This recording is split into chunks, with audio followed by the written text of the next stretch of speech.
Today I want to talk about a event that recently happened to my life, and I want to talk about why I left my comfortable, good-paying dev job of over 7 years.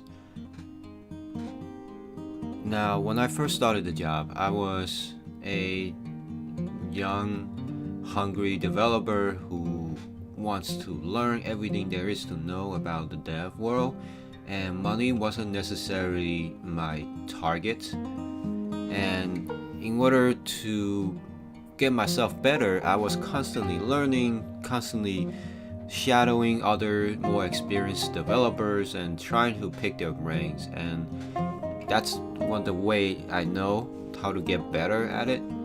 So over the years, especially last year or two, I've noticed that I've hit a plateau, and I realized that I cannot get any better at my current job, and I was feeling comfortable.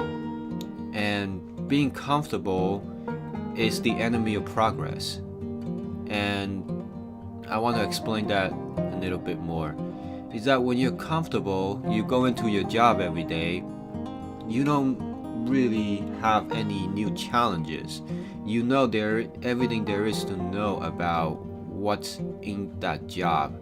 And whenever somebody assigns you to do something, you know exactly what to do, and you pretty much became an autopilot mode throughout the whole year. And to me, while it's good that you are good at your job and able to do the tasks that you are given, but for personal development, you don't really learn much from that. So that's the first reason. I don't want to be comfortable because it's slowing down my progress as a developer and in my career.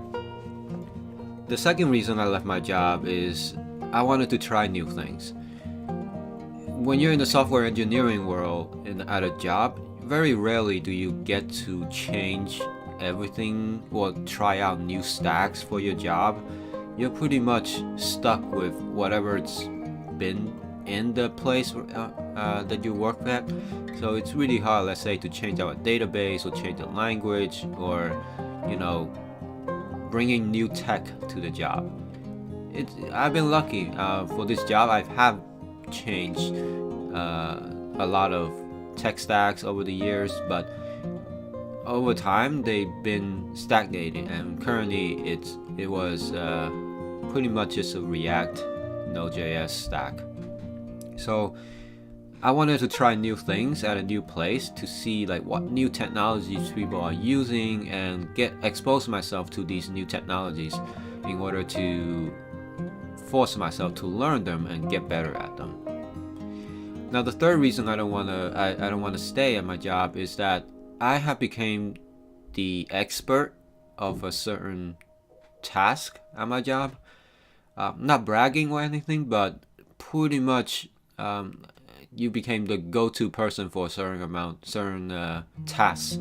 And trust me, you don't want to be the only person or the go-to person or the smartest person who knows how to do that part, because you tend to not learn anything when you're the expert, and that certainly does not fit into my goal of constantly learning and constantly become better at something. The fourth reason I left my job is because the salary. While what I'm getting paid is good, but it's a bit of below industry standard.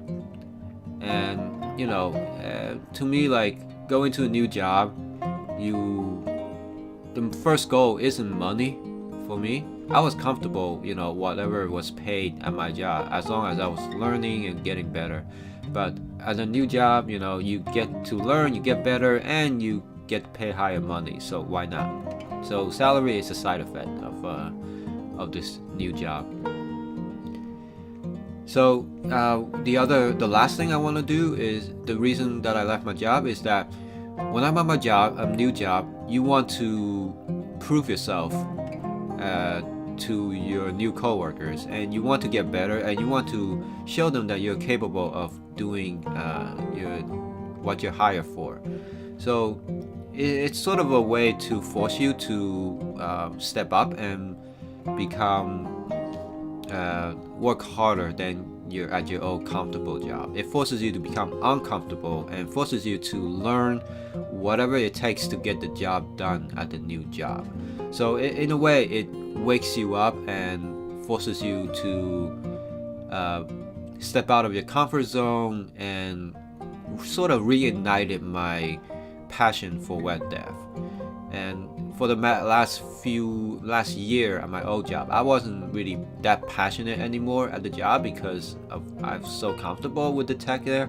So at a new job, new place, you are forced to become uncomfortable, and it forces you to learn new stuff and try really hard to get good at the new job. So I hope this video is helpful. It's like a first episode of the Dev Chat series. I wish in the future to do more of these, to share what I'm thinking and tips and advice that I've learned over the years for other developers out there. So if you enjoy this video, please give it a thumbs up and subscribe to the video, and I will see you next time.